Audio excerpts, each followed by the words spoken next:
It's so traumatizing, so heartbreaking.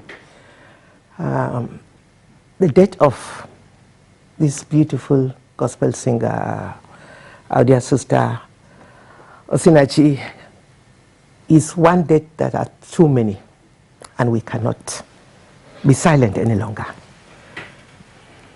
When I came into the compound and saw the children, 4 young children, beautiful children, 3 boys, 1 girl. He had so hypnotized the children that they should not speak and they should never say anything that has been happening in the house. I came in with a crew, with all the directors from the ministry and the permanent secretary. And so sad.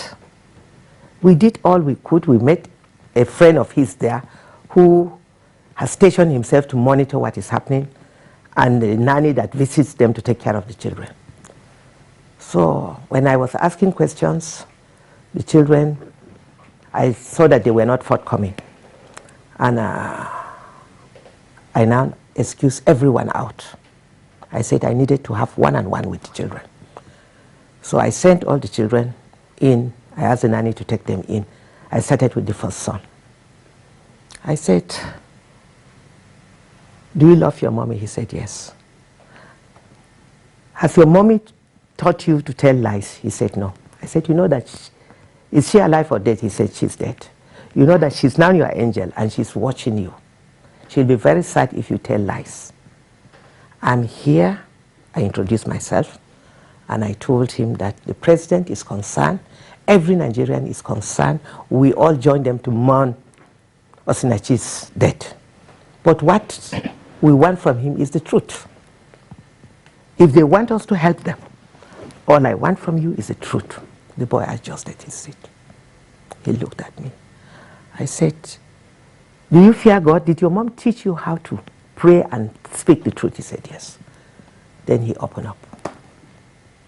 There was nobody, myself, himself, and my permanent secretary. And thank God, my permanent sec was recording everything. The boy now opened up and said that their dad used to beat their mom, and their mom was always sad. She would always sad and thinking he will beat her and fling her off. He doesn't spare them himself, that he gathered them in the room and will be beating them with a big belt. If the mom comes in to ask him to stop, he will turn back on her, beat her, lift her, fling her up. And that has always been the issue. And that they are always scared, and that he doesn't go out, he's always in the home. It's the mom that runs around. She goes for her gospel music, bring back the money.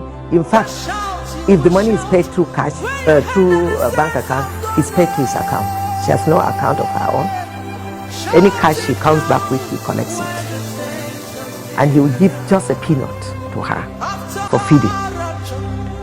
In fact, the boy said he eats more than them. He will give mommy small money, and when she cooks, the next minute he starts shouting and beating her. That he is always shouting. And their mom was living in fear, always sitting sad. Oh, it was such a horrible story to hear from a young boy of just 12. The eldest son is 12. And because of the trauma the children went through, I asked him which class he is. He's in class 5 at the age of 12. Why? He said he can't even read. A boy of 12 years can't even read. So mentally, this child is already destroyed. Retarded, yes. Completely. I was battling with tears. So when he finished, I asked him to move to the other side. I called the nanny to bring in the second child. The second son, wonderful, beautiful son, who is also gifted. I learned that he sings well. They mentioned it, so I asked him, I said, "Can you sing for me?" When he sang, you could hear his voice like an angel. The DPO had just come to do some investigation, and he met me there. We were all battling with tears. The DPO, a man, couldn't help his tears. The second son explained the same horrible situation. that they've all been going through. So my palm said, even these two were enough. The other two, when I said, okay, call them and let's just, the third one said, no, mommy, I want to talk. The little one, they insisted that they will also tell their story.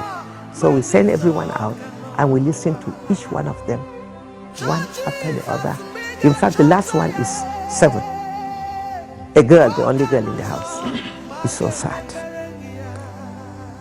This is a situation that I'm calling on all Nigerians to stand with us and demand justice for Osinachi, and these children must be protected because he is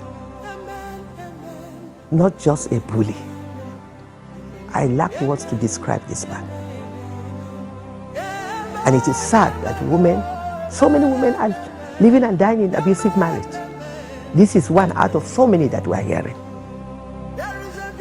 He stopped her from communicating with the entire family. None of her brothers come to the house. None of her sisters come to the house. I learned that she has a twin sister. Nobody comes in. Even when he beat hell out of her and she was rushed to the hospital, he took her to the hospital. And when the brother had, he went there and he remained there and never allowed the brother to talk to her until she was on oxygen. It is such a heartbreaking story that I am calling on all well-meaning Nigerians that justice has to be done to serve as a deterrent to other abusive husbands that are killing innocent women day in, day out.